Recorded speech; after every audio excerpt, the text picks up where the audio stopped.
Throughout the entire third chapter, we watch the monsters die one after another, and it's super tough to watch without shedding a tear. As someone who gets easily moved, the loss of my fave heroes in Poppy Playtime Chapter 3 really hit me hard, both mentally and in the feels. Like me, many grew fond of the characters, and a bunch of players felt super bad for them because fate was way too cruel to them.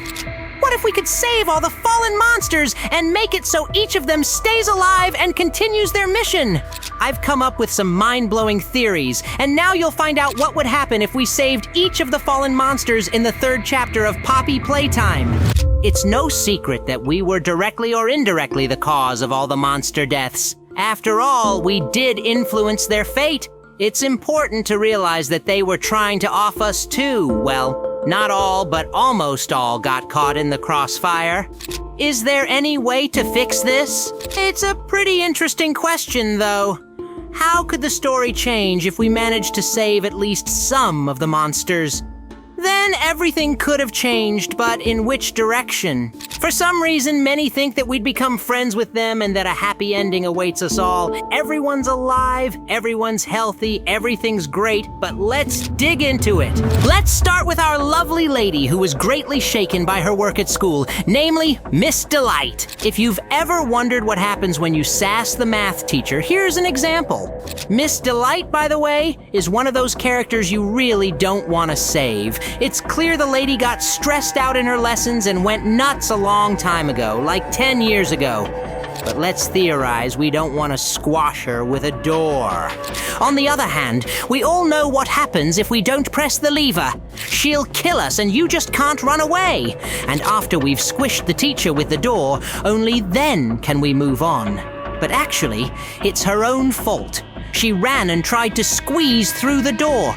Still, let's imagine if we had the chance not to press the lever and just run past. We could have escaped from her, right?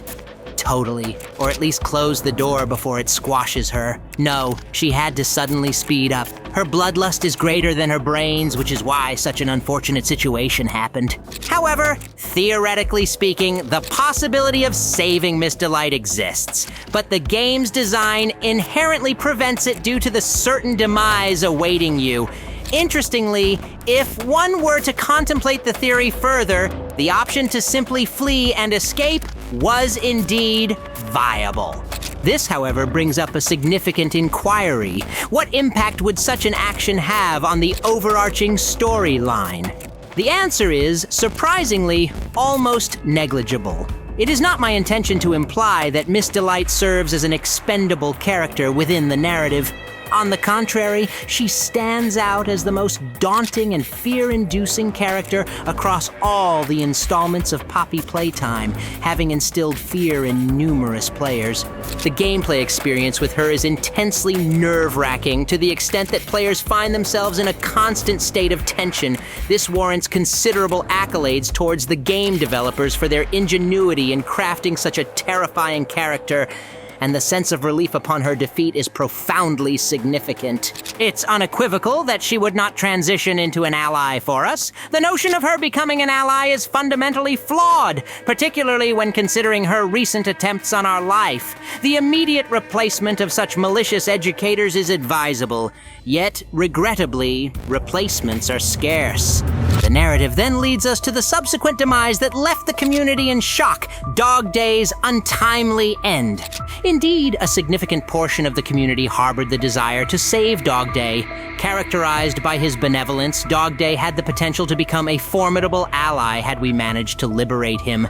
Yet, one must ponder whether such an outcome was even feasible in theory. The likelihood seems slim.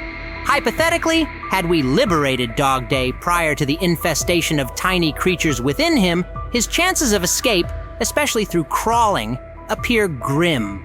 Furthermore, Dog Day's condition was severely compromised, being on the brink of death for an extended period. It is astonishing how he managed to persevere for as long as he did. Moving on to another regrettable demise that many wished could have been averted, the death of CATNAP.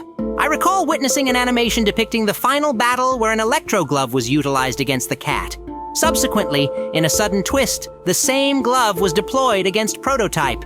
However, the gameplay mechanics do not permit such actions for a couple of reasons. Firstly, the glove had already been expended. And secondly, executing such a maneuver is technically impossible, leading up to the unveiling of the final scene right before us. Can the cat theoretically be saved? Yes, it is possible, but it's highly not recommended because in the end, it will still turn against us and attempt to kill us. Just think about it. Even if we successfully interfere with Prototype by pushing him away with the palm we still have, CATNAP will nevertheless end up killing us. After our impactful strike, he was significantly damaged, but remained alive. What then prevented him from launching another attack on us? The reason he didn't attack again, I suspect, is because the scene at the finale was most likely intended as a deliberate act of self-sacrifice.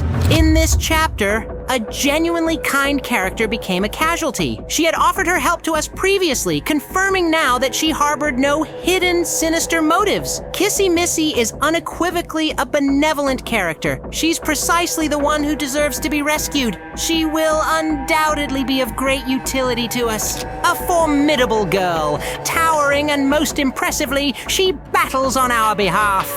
Kissy Missy stands with us, and the conclusion of the third chapter stirred our hearts to beat even more vigorously than during the ordeal with Miss Delight. This scene elicited profound emotional responses from all of us. We all fervently hope that Kissy Missy's fate turns out well, but it feels immensely unjust to end the chapter on such a sorrowful note. What exactly befell Kissy Missy remains unknown to us, but undoubtedly it's nothing good. Let's explore how we might rescue her. Kissy Missy will prove to be invaluable to us once more. She remained atop solely to activate a lever with no foreboding signs of impending doom. For a brief moment, no one abandoned Kissy Missy on the upper level. She was not meant to remain there. The essence of Poppy's doll plan revolved around the necessity for someone to stay behind and engage the lever. Afterwards, we would have elevated the lift upwards to bring Kissy Missy along from below. It appears there's another lever down there as well. This seemed like a foolproof plan, as meticulous as Swiss watches. And let's not forget, Kissy Missy is a warrior girl capable of defending herself robustly. What could possibly go wrong? As it turns out, quite a bit could. And how might we avert such outcomes? Simply, we ourselves remain above to hold the lever while Poppy Doll and Kissy Missy venture downwards together, and only then do they send the elevator back up for us.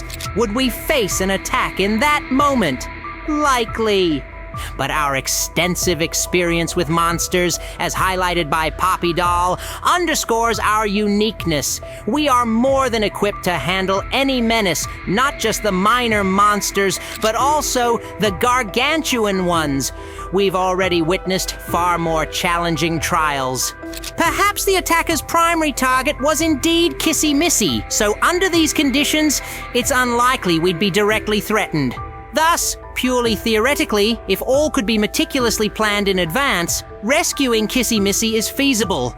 But once again, I emphasize, within the game's confines, executing such a maneuver is technically unfeasible, as the narrative did not accommodate for this. Nevertheless, the concept remains intriguing. The only puzzle for me is why Kissy Missy stayed behind. Poppy Doll was consistently by her side, directing us to combat monsters. Clearly, this was necessitated for plot advancement. Or perhaps Kissy Missy harbors a fondness for pressing various levers, and Poppy Doll couldn't bear to deprive her of such joy.